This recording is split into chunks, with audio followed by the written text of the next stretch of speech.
Hello everyone. सोमवार का दिन 8 जुलाई 2024। इक्विटी अपडेट के इस एपिसोड में हम लोग मार्केट के डेटा पॉइंट्स के बारे में बात करते हैं सो दैट कि आज के मार्केट के डिसीजन को हम लोग फाइन ट्यून कर पाएँ और हमारा ट्रेडिंग और इन्वेस्टमेंट जो डिसीजंस हो वो इम्पेकेबल रहे या ज़्यादा करेक्ट साइड में रहे। सो ग्लोबल मार्केट की बात करते हैं तो ग्लोबल मार्केट जो है वो फर्म अभी चल रहा है। यूएस मार्केट जो है वो ऑल टाइम हाई के टेरिटरी में आपका घूम रहा है। नास्डैक जो है वो काफ़ी पॉजिटिव है। टेक्नोलॉजी लेड बूम क्लियरली यहाँ पे विजिबल है।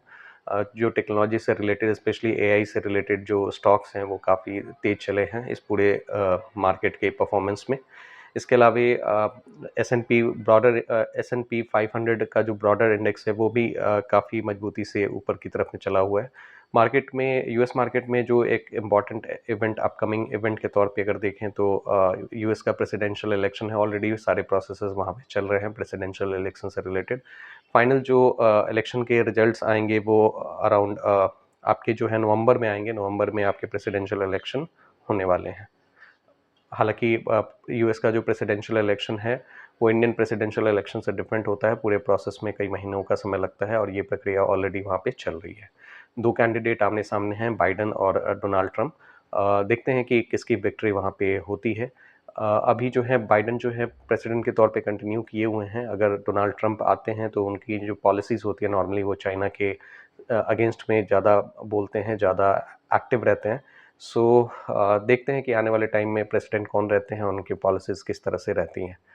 इसके अलावा ये इंडियन सिनेरियो में अगर हम बात करें तो इंडिया का मार्केट जो है फ्राइडे को सेंसेक्स और निफ्टी ऑलमोस्ट फ्लैट बंद हुआ था।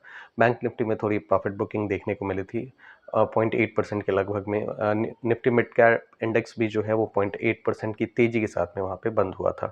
तो इंडियन मार्केट में अगर हम देखें तो मार्केट जो है पिछले वीक के परफॉर्मेंस के हिसाब से तो तेज है। मार्केट में अभी भी हीट जो है वो महसूस किया जा सकता है। मार्केट के जो टारगेट्स हैं वो ऊपर के साइड में ही अभी देखने को मिल रहे हैं। कोई नेगेटिव सेंटिमेंट्स अलग से यहाँ पे एज सच नहीं देखने को मिल रही है। मार्केट जो है अपने आप को इसी जोन में कंसोलिडेट कर रहा है और लगभग और ऑल टाइम हाई के हिसाब से बढ़े जा रहा है। यहाँ पे मार्केट के जो परफॉर्मेंस है उसमें अगर हम लोग देखें तो एफपीआईज जो है पिछले वीक में लगभग 7,900 करोड़ का इन्वेस्टमेंट इंडियन मार्केट में किए हुए हैं। सो एफपीआईज का जो है इनफ्लो जुलाई की फर्स्ट वीक में देखा जा सकता है। आज के मार्केट के हिसाब से बात करें तो गिफ्ट निफ्टी और डाउ फ्यूचर्स के जो इंडिकेशंस है वो मार्केट को फ्लैट ओपनिंग सजेस्ट कर रहे हैं कि इंडियन मार्केट जो है वो फ्लैट ओपनिंग की तरफ में रहेगा। हालांकि नेगेटिव बायस दिख रहे हैं। सो चांसेस है कि मार्केट जो है वो नेगेटिव डायरेक्शन में जाए। यूरो जोन जो है वो यूरो का जो मार्केट है, यूरो मार्केट वो आपका नेगेटिव टेरिटरी में चल रहा है। वहाँ के जो फ्रेंच इलेक्शन हुए हैं, फ्रेंच इलेक्शन में क्लियर मेजोरिटी नहीं मिला है पार्टीज़ को। तो इस हिसाब से जो है वहाँ पे हंग सिचुएशन क्रिएट हो रहा है। तो देखते हैं कि ओवरऑल मार्केट पे क्या इम्पैक्ट रह रहा है। हालांकि अभी जो है यूरोपियन मार्केट जो है वो नेगेटिव टेरिटरी में चल रहे हैं। इसके अलावा इंडियन सिनेरियो में अगर हम लोग देखें तो इंडिया में एक अपकमिंग जो इम्पॉर्टेंट इवेंट है वो बजट है। बजट से रिलेटेड ये न्यूज़ है कि जितने भी कंसल्टेशंस होने थे वो हो चुके हैं। निर्मला सीतारमन जी के द्वारा यानी एफएम के द्वारा जो भी कंसल्टेशन की प्रक्रिया है वो पूर्ण कर ली गई है।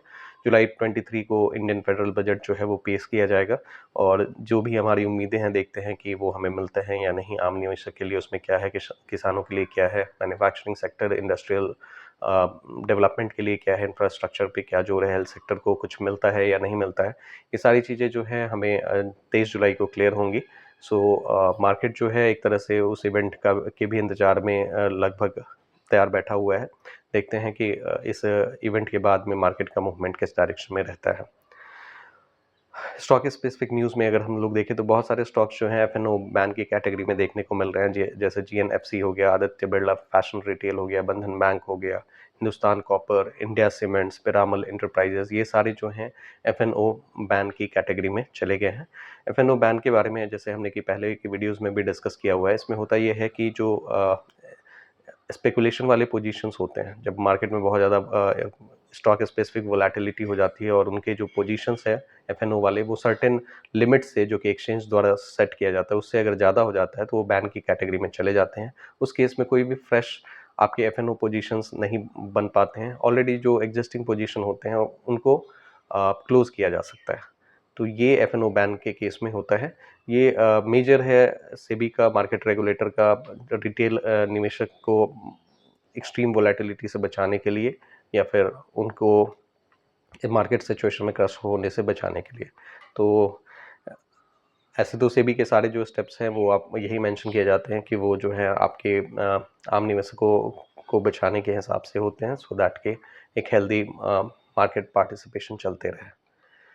उसके अलावा दूसरे न्यूज़ में अगर हम लोग देखें तो कुछ बल्क डील्स देखने को मिल रहे हैं, जैसे क्वांट म्यूचुअल फंड ने कुछ स्टेक सेल किए हुए हैं। तो ये सारे जो हैं ऑलरेडी कुछ बल्क डील्स वगैरह भी आपके मार्केट में चल रहे होते हैं। इसके अलावा इन्फोसिस में अगर हम लोग देखें तो इन्फोसिस के जो आपके एग्जीक्यूटिव वाइस प्रेसिडेंट हैं हेमंत लांबा, उन्होंने रिजाइन किया हुआ है। हालांकि रेजिग्नेशन एंड अपॉइंटमेंट ये सारी चीज़ें नॉर्मल प्रक्रिया है। हालांकि कोई इंडिविजुअल पर्सन का क्या इम्पैक्ट होता है वो आगे आने वाले टाइम में ही देखने को मिलेगा कि पॉलिसीज़ और का एग्जीक्यूशन कोई पर्टिकुलर की पोजीशन वाला पर्सन किस तरह से करता है। इसके अलावा बैंक ऑफ बड़ौदा में को जो है अप्रूवल मिला है एडिशनल कैपिटल 7500 करोड़ के एडिशनल कैपिटल रेज करने के लिए वाया डेब्ट capital instrument.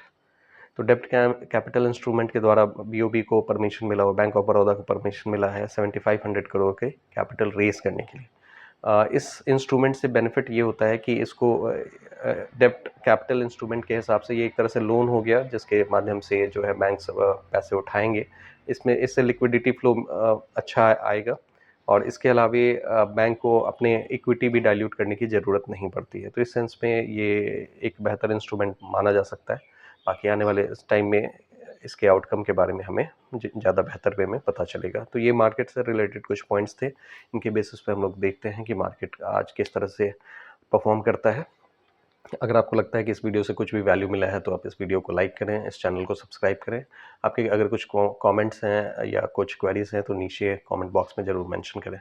Thank you for your participation. एक डिस्क्लेमर और यहाँ पे है कि यहाँ पे जो भी स्टॉक्स या जो भी चीज़ें डिस्कस की गई हैं वो प्योरली एजुकेशनल पर्पस के लिए है। ये कोई भी बाई या सेल का रिकमेंडेशन नहीं है। कृपया इस पर कोई भी इन्फ्लुएंस आप ना हो, किसी भी तरह का डिसीजन खुद ना बनाएं। आप कोई भी बाई सेल डिसीजन से पहले आप अपने पर्सनल फाइनेंशियल एडवाइजर से सलाह जरूर लें।